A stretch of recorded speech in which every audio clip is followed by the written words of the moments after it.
You know, when you meet someone at work, you probably think you're seeing the real person. But what if you're not?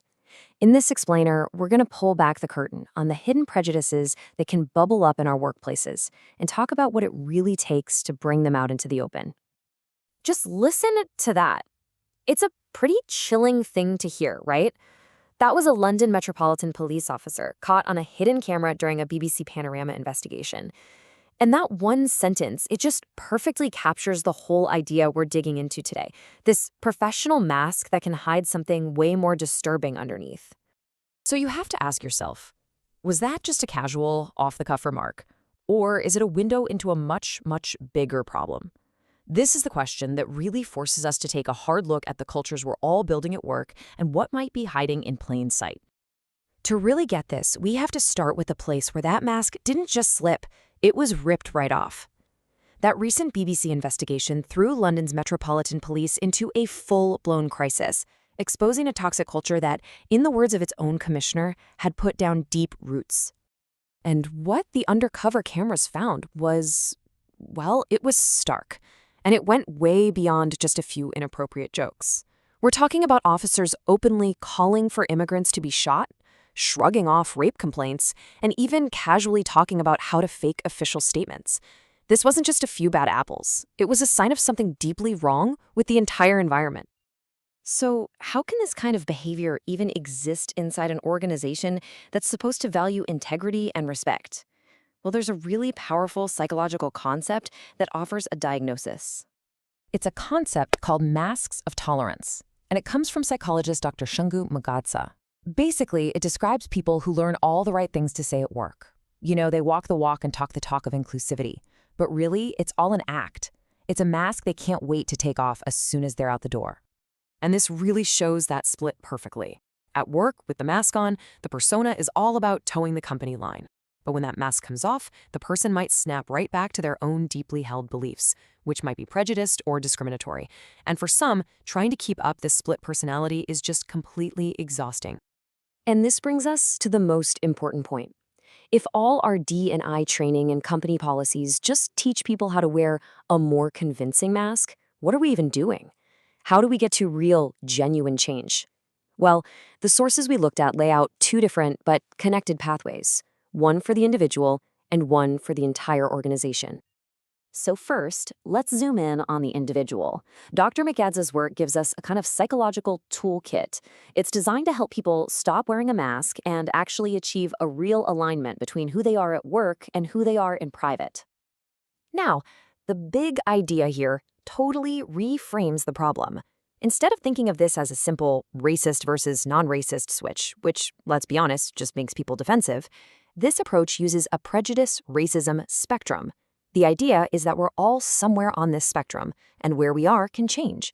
This shifts the question from the defensive, am I a racist, to the much more productive, okay, where am I on the spectrum today?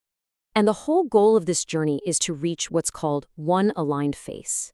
The journey starts with awareness, being really honest with yourself about where you are on that spectrum. Then it moves through genuine reflection, actively confronting bias when you see it, and personal growth. The final destination is alignment, the point where you don't even need the mask anymore because your values are the same no matter where you are. But look, individual work isn't enough on its own, right? The system itself has to change too. And that brings us to the other side of the coin, the top-down structural reform plan that the Metropolitan Police is putting into action called A New Met for London. The whole plan kicks off with a fundamental reset of the force's core values. And look at the language they're using here. It's not just about not being racist. It's about being actively anti-discriminatory. It's about having the courage to challenge bad behavior, not just look the other way. And to make sure this happens, they're not just sending out a new handbook. No way. They've created a brand new, dedicated culture change team. Their job is to do a complete teardown and a rebuild of their equality, diversity, and inclusion policies from the ground up. To make sure this isn't all just talk, the Met is bringing in a zero-tolerance approach. This means two really key things. First, they're going back and reviewing old misconduct cases to make sure people were held accountable. And second, they're building a new system to hold leaders directly responsible for the culture of their teams. And trust me, this isn't just theory. Just look at that number. Since September 2022, more than 1,500 officers and staff who didn't meet the standards have been removed from the force. That's a clear signal that they're serious about a systemic cleanout.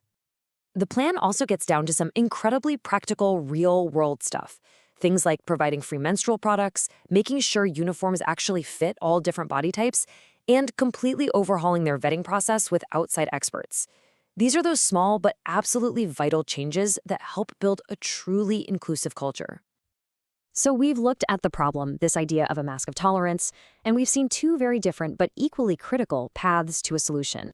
The big question is, how do they fit together? Well, you can see here that the two pathways are distinct, but they really complement each other. The psychological toolkit is a bottom-up approach. It focuses on the individual, and the goal is to get to that one aligned face. On the other hand, the institutional blueprint is a top-down approach. It's focused on the whole system, and its goal is to create a genuinely anti-discriminatory culture. And this, right here, is the key takeaway. You can't have one without the other. You can't fix a toxic culture with new rules if the people in it are all still wearing masks. And you can't expect individuals to change if the system they work in is fundamentally broken. You absolutely need both. And that leaves us with one final and I think vital question to think about, not just for the police, but for all of our own organizations. As we all push for more diversity and inclusion, are we doing the hard work of building genuinely aligned people inside a fair system? Or are we just teaching everyone how to wear a better, more convincing mask?